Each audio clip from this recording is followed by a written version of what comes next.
Where life gets complicated is when we allow unimportant things to take over.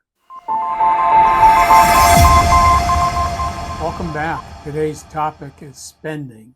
The reason you'll never save by planning to save is that something always comes up. There's always some justification to spending all your income. Your mind will always find a way. This is why we make it a rule, something that you always do in order to override that natural inclination to spend everything that comes your way. So this has all led to Van Cleve rule number 2, which is save 15% of your income no matter what the source. The reciprocal of this, of course, is that you get to spend 85% of what comes your way.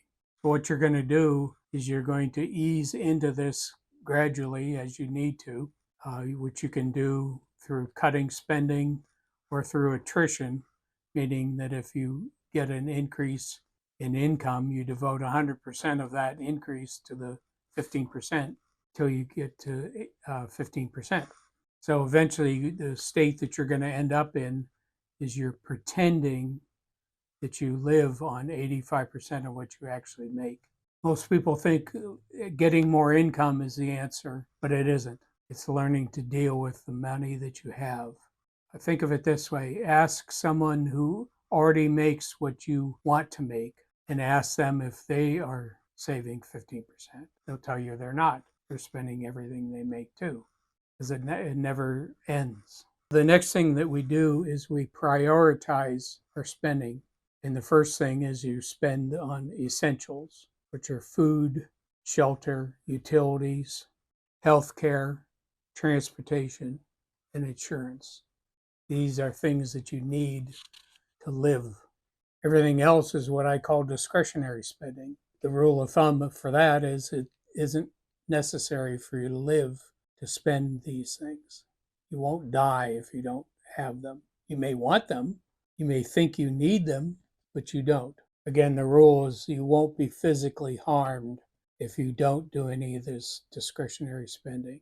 The other thing that you'll want to do is just live simply.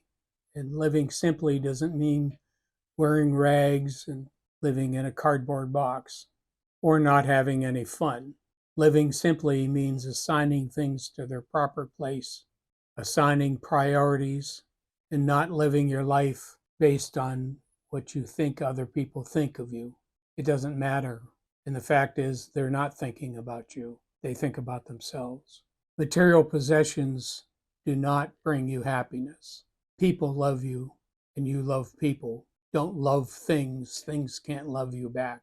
Living well means living with integrity, being true to yourself, achieving love, finding truth, and having liberty in your daily life. All this has nothing to do with possessions. Where life gets complicated is when we allow unimportant things to take over.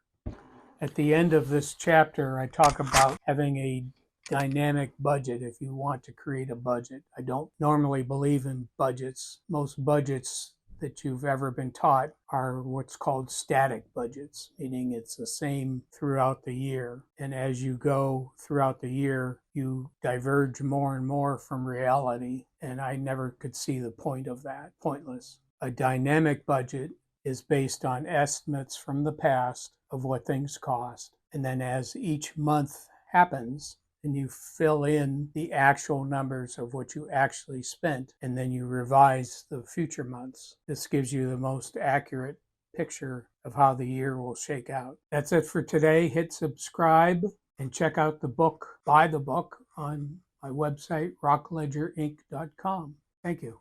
See you next week.